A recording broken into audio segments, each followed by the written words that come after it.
The bar behind me used to be called Chicago. It was the headquarters for a gangster here, an organized crime figure named Wilfried Schultz. He used it as a courtroom for his trials. He was the judge, he was the jury, and if need be, he was the executioner, sometimes with his bare hands and sometimes with a knife. No one knows precisely how many people Wilfried Schultz killed, but he was a murderer, and one of the people he wanted to murder was me. He was definitely a dangerous man. Wilfried Schultz. His criminal career defined in the lawless post-war years, when gangs ruled the red light district.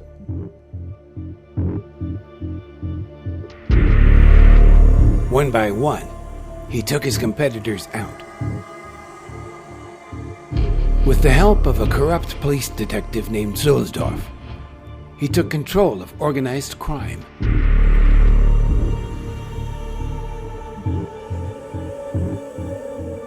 In the United States, Schultz was associated with the Mafia family of Meyer Lansky.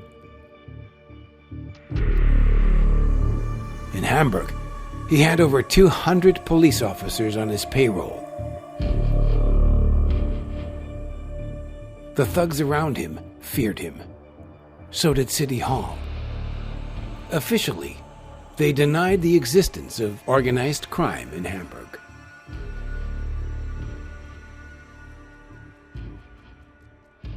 But a tough group of cops, 6 untouchables, had the guts to investigate.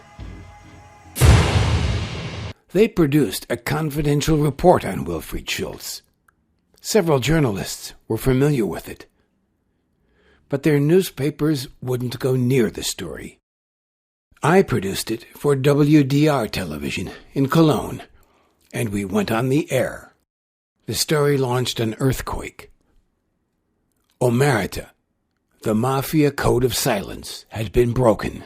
No longer able to deny the existence of organized crime, City Hall was forced to act. The day of our broadcast, they created the largest crime task force Germany had ever seen. 42 hand-picked police detectives and special prosecutors. Although he spent only 14 months in jail himself, the investigation effectively ended Schultz's reign of power. He held me responsible. He put out a contract on my life. There was an attempt at kidnapping my daughter. And one of my sources was murdered. Shoved in front of a train, here in a movie reenactment.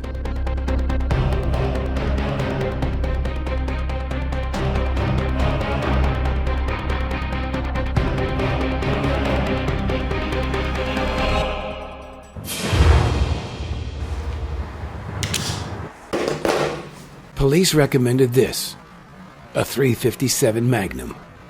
I wore it under my jacket for 3 years, but I never needed it. Schultz died of cancer. After being on the hit lists of organized crime, you would think it can't get much more dangerous. But the fact is, it can. There are organizations that are far more skilled and far more dangerous. State organizations. Командующий парадом генерал-полковник Говоров.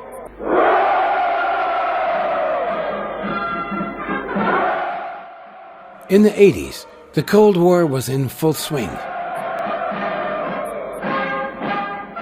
A lethal arms race between the U.S. superpower and the Soviet Union.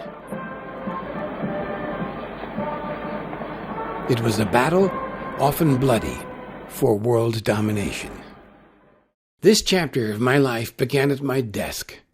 Just a short wire service dispatch about some computers confiscated in Frankfurt. The first phone calls revealed it was strategic NATO electronics being smuggled to Moscow. So began the 4 most exciting days in my career as an investigative reporter, hunting down the smugglers in a small Swiss town, interviewing them, even photographing them. This is Dieter Enderlein. This, Freddy Schiavo. Both, as it turned out, were active spies for the KGB, as were dozens of other figures I uncovered in my research. I sold these photographs to leading magazines around the world. My research appeared on ARD and BBC, in Der Spiegel, and in Playboy. In the end, it added up to a book. 14 chapters of very hard work.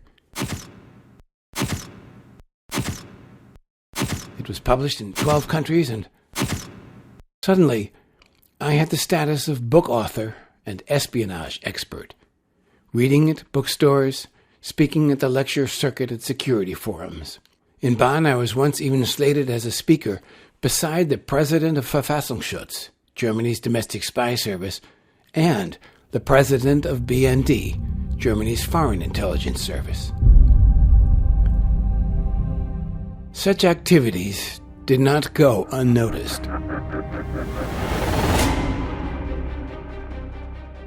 Stasi, the East German secret police, began to observe my activities. Here is a 6-page excerpt about me from their secret archives. In the end, I was never hurt, though. The communist bloc collapsed. And then there are assignments even more dangerous.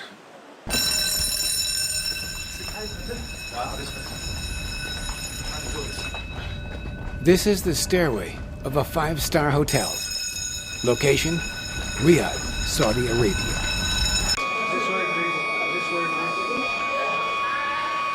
You will notice everyone else is running down the stairs to the shelter, because this is an air raid. To be precise, a missile attack. We are on the way to the roof. We want to film the incoming missiles. A balmy, star-studded night. A few sirens. It looks pretty peaceful. But it is not.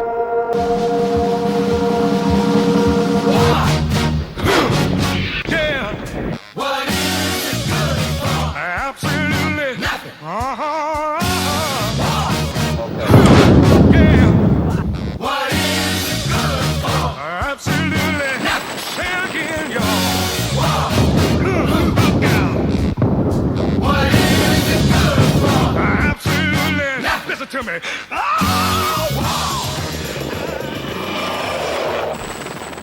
I covered both Gulf Wars as a correspondent for ARD Television. War means tears to thousands of mothers die when their sons go out to fight and lose their lives. I said war. This is Jürgen Schultz, my cameraman in both wars. He was tough, and we are still friends today. Die Tatsachen wollen sich offenbar ergeben.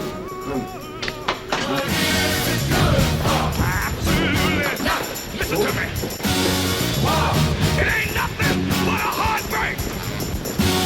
Wow. Friend only to the Undertaker. Among journalists, an assignment as war correspondent is often seen with envy. Most of them want to be there Jay, wann sind Sie in Kuwait angekommen? when history is made. Tell the story as an eyewitness. Nach der US-Verfassung sind und deshalb hat die solche Verluste geplant, war es militärisch auf eine. Der Frieden ist nicht unterschrieben, aber er scheint gesichert zu sein. Auf jeden Fall ist er ein Stück näher gerückt. At the start, I have to admit, we thought it was kind of cool. The military stuff and all. Until the killing started.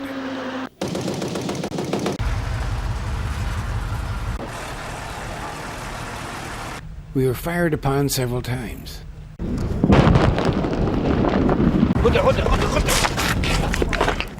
The war experience was a brutal confrontation with mass death.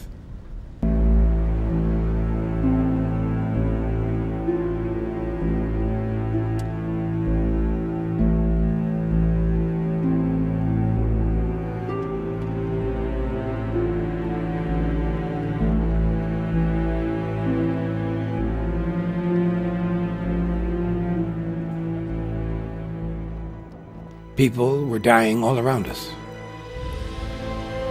Thousands of them. In such circumstances, life loses value. It is so random who lives and who dies. It's totally futile to try to save yourself. War is more powerful than your plans. And civilization as we know it is very fragile when moral values just don't seem to matter to anyone. It wasn't the personal danger that was to haunt me later, though. It was the stories of the survivors. The men who were maimed. The women who were raped. The children who were tortured.